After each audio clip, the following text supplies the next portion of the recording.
C'est peut-être la plus belle réponse que pouvait apporter aujourd'hui Arnaud Démare à toutes ces voix qui commencent à s'élever en se demandant si le Picard sera à la hauteur des ambitions de l'équipe FDJ.fr sur son premier Tour de France.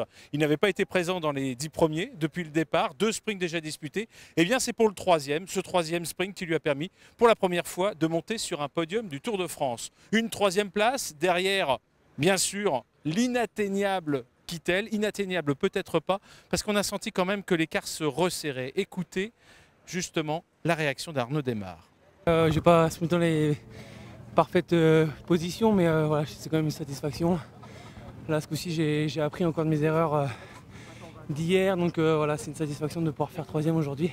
Rassuré, soulagé?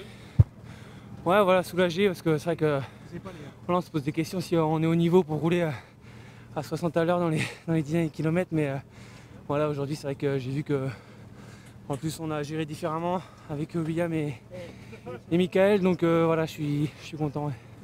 On fait l'effort dans les 5 derniers kilomètres.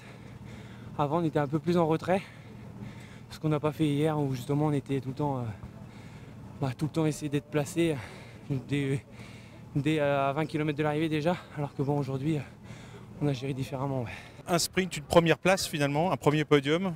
Je crois quand même que vous l'attendiez, on vous a entendu, il y avait une vraie tension dans le bus, vous l'attendiez. Il y a toujours une tension dans les sprints quand on a un sprinter. Et on sait aussi que c'est des moments intenses, stressants, et il y a aussi une prise de risque. Donc on a toujours peur que l'un ou l'autre de nos coureurs soit à terre, mais ça n'a pas été le cas. Puis le sprint s'est plutôt pas mal terminé.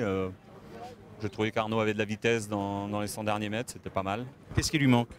Il ne manque pas grand-chose, il faut juste s'habituer complètement et définitivement au Tour de France. Et on n'est qu'à 4 jours de course, donc je pense qu'il peut, s'il a les jambes comme celles qu'il a en ce moment, dans les prochains jours, il peut aller en chercher une. Contrairement à d'autres formations comme l'équipe Giant Shimano de Marcel Kittel, la formation FDJ.fr ne dispose pas d'une équipe entière dévouée à son sprinter Arnaud Démare. Il ne faut pas oublier non plus Thibaut Pinot qui aura besoin d'équipiers encore frais lorsque la montagne se présentera. Dans ces conditions, eh bien, il faut parfois se présenter pas trop tôt, mais pas trop tard non plus dans la préparation de ce sprint. Il fallait rester là dans les avant-postes déjà pour éviter les chutes comme c'est humide et après pour être bien placé et éviter les gros coups d'accélérateur. Et au dernier moment, parce que c'est pas à nous d'emmener la course, il y a des plus grosses équipes que nous pour les sprints, donc nous voilà, il faut qu'on profite des trains des autres. Et justement, est-ce que vous n'avez pas eu peur à un moment de remonter trop tard? Non, on savait qu'il y avait une grande route avant les 2 km, donc voilà, moi il fallait que j'essaye de les remonter au mieux sur cette grande route, et après on savait que s'ils étaient placés, c'était bon. Cette troisième place est encourageante pour Arnaud Démare, mais aussi pour toute l'équipe, à la veille d'un rendez-vous très important, puisque demain, les coureurs s'élanceront d'Ypres pour la 5e étape. Attention, direction Valère-Saramberg, avec les secteurs pavés, l'étape de tous les dangers. Pour Arnaud Démare, peut-être quelques ambitions, mais surtout pour Thibaut Pinot, il faudra éviter tous les pièges.